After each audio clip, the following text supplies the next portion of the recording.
वालेकुम स्टूडेंट्स, आज आप लोगों के साथ शेयर करूंगी मिंटो मॉर्ले रिफॉर्म्स 1909। ठीक है, मैंने आपको बताया था जब मैंने आपको मॉन्टेक केल्मसफोर्ड रिफॉर्म्स करवाए थे, तो मैंने आपको बताया था कि एक होता है सेक्रेटरी और एक होता है वॉइसराय। ठीक है, तो हम यहाँ पे देखते हैं कि यहाँ पे सेक्रेटरी और वॉइसराय कौन है। ठीक है, यहाँ पे लिख लेते हैं दिस वन।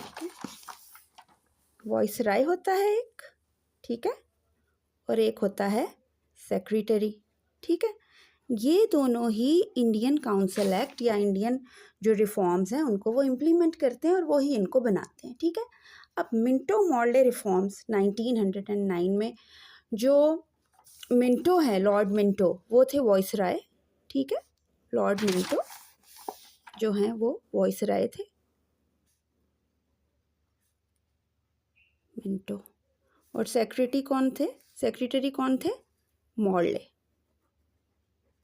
यहाँ आपकी बुक में पिक्चर भी बनी है अर्ल मॉर्ले की। ठीक है, ये कौन थे? ये सेक्रेटरी हैं। ठीक है, अब ये रिफॉर्म्स हैं 1909 के। ठीक है, 1909। अब आप ये देखिए कि 1909 तक क्या हो चुका है कि 1906 में मुस्लिम लीग बन चुकी है। ठीक है, इसका मतलब है कि ये रिफॉर्म्स आने तक अब सिर्फ एक पॉलिटिकल पार्टी नहीं रही, इंडियन नेशनल कांग्रेस जो 1885 में बनी थी।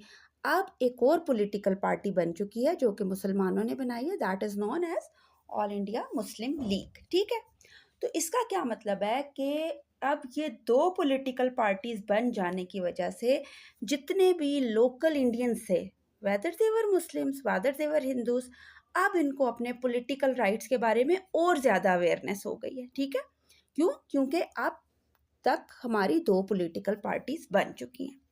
तो अब चूंकि मुसलमानों को, हिंदुओं को, लोकल इंडियंस को, दोनों को अपने जो पॉलिटिकल राइट्स हैं उनके बारे में अच्छी तरह से पता चल गया है, तो इस तरह से उनकी जो भी कंसर्न्स थे वो बड़ा सक्सेसफुली, कामयाबी के साथ उनके लिए वॉइस रेस कर सकते थे और वो सुनी भी जाती थी। ठीक है, तो ये जो 1919 का एक्ट है, ये इसलिए मिंटो मॉर्ले रिफॉर्म कहा जाता है इसको, क्योंकि उस वक्त 1909 में वॉइसराय मिंटो थे, लॉर्ड मिंटो, और सेक्रेटरी अर्ल मॉर्ले थे। ठीक है, 1909 वैसे तो जाहिर है लोकल इंडियंस के लिए बेनिफिशियल था, लेकिन मुसलमानों के लिए जो इसमें ख़ास बात थी वो क्या थी? Separate electorate. ठीक है, मुसलमानों के लिए जो सबसे इम्पॉर्टेंट बात थी वो क्या थी कि जो मुसलमानों की सेपरेट इलेक्टोरेट की डिमांड थी वो फुलफिल हो गई। लेट्स सपोज ये हमारा इंडिया है, ठीक है, जिसमें मुसलमान और हिंदू रह रहे हैं। अब आपको पता है कि वहाँ पे माइनॉरिटी जो है वो मुसलमानों की है और मेजॉरिटी जो है वो हिंदुओं की है, हिंदूस एंड मुस्लिम्स। ठीक है, अब चले हम सपोज करते हैं, ऐसा है तो नहीं लेकिन समझाने के लिए, 70 अगर हिंदू हैं और 30 अगर मुसलमान हैं। ठीक है, एक हमारे पास हिंदू खड़ा होता है इलेक्शन में, एक हमारे पास मुसलमान खड़ा होता है। अब सारे के सारे मुसलमान इसको वोट दे दें, ठीक है, तो भी जीतेगा कौन? हिंदू। तो जो भी हो जाए, जीतना किसने था? हिंदुओं ने, क्योंकि माइनॉरिटी थी मुसलमानों की। तो मुसलमानों की ये डिमांड थी कि हमें सेपरेट इलेक्टोरेट की इजाज़त दी जाए।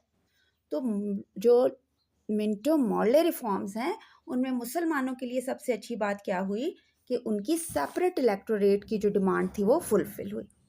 अब लोकल इंडियंस के लिए क्या हुआ कि अब ये लोग दोनों, चाहे वो मुसलमान है चाहे वो हिंदू, वो इलेक्शंस में हिस्सा ले सकते थे। और जो हमारा वॉइसराय होता है, ठीक है ना, उसकी एक लेजिस्लेटिव काउंसिल होती है, इंपीरियल लेजिस्लेटिव काउंसिल होती है। ठीक है, एग्जीक्यूटिव काउंसिल उसको कहते हैं। उसकी क्या होती है? Imperial legislative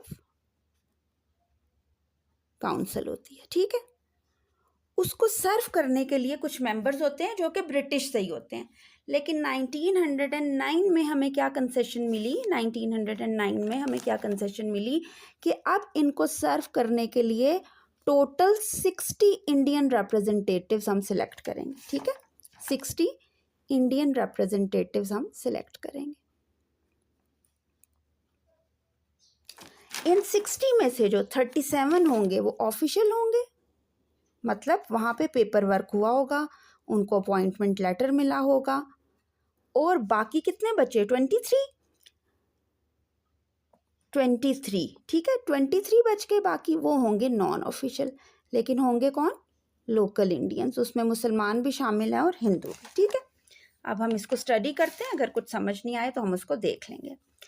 Minto Morley reforms 1909। By 1909, political awareness was increased among the local population due to the establishment of two parties, the Indian National Congress and All India Muslim League.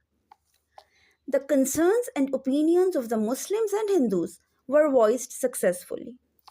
The Indian Council Act of 1909 is known as the Minto-Morley Reforms. Under the Minto-Morley Reforms of 1909, 60 Indian representatives were to be elected to serve the Imperial Legislative Council of the Viceroy. 37 of these were official and 23 were non-official members.